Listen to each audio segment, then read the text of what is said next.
नमस्कार दर्शक बंधु मु हरिहर आपण मानकु पुणी थे स्वागत करुच्ची रियल टॉक सहरी को।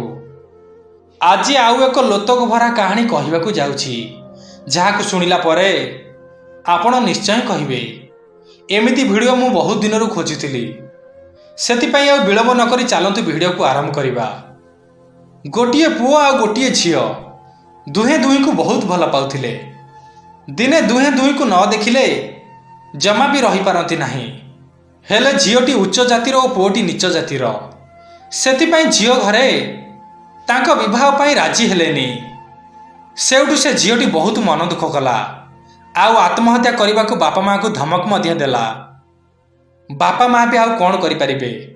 झीओर खुशी पाई से नीच घरर पुओ सहित विवाह करने को राजी होई गले। आउ किछि दिन परे मध्य दुई जनकर बाहागर मध्य होई गला। बाहागर 2 मास बेस हस खुशी कटिगला। हेले जेतेबेले से पुओटी पाखरु पैसा सरीबाकू लागिला से पुओटी डिप्रेशन को जाई से झीओ को गाली कला। आउ से झीओटी को पुओटीर चाली चलन वेशभूषा आउ घरर शोचनीय परिस्थिति देखि भल लागिला नहीं। कौन बा करिबा आउ से झीओटी निजे भल पाई तो भूल करिछि। निज भाग्य को आदेरी सेठारे पड़ी रहिला। हेले बारंबार कली झगड़ा ओ पैसार अभाव देखी से झीओटी निष्पत्ति नेला कि से पुओ को छाड़पत्र देव। तापर से झीओटी छाड़पत्र दे शाशुघर चली आसिला। आउ तापरे गोटिए कंपनी रे काम करी जीवन अतिबाहित कला। निज बाप घर को मध्य फेरिला नहीं। हाँ दर्शक बंधु एते निबिड़ भल पाइबा कुआड़े गला कहिले किछि मुहूर्त भितर सबकिछि ओलटपालट हो गला। सेतिपई दर्शक बंधु भल पाइबा बेले हुए तो टंका बेसी दरकार पड़ी न थाए।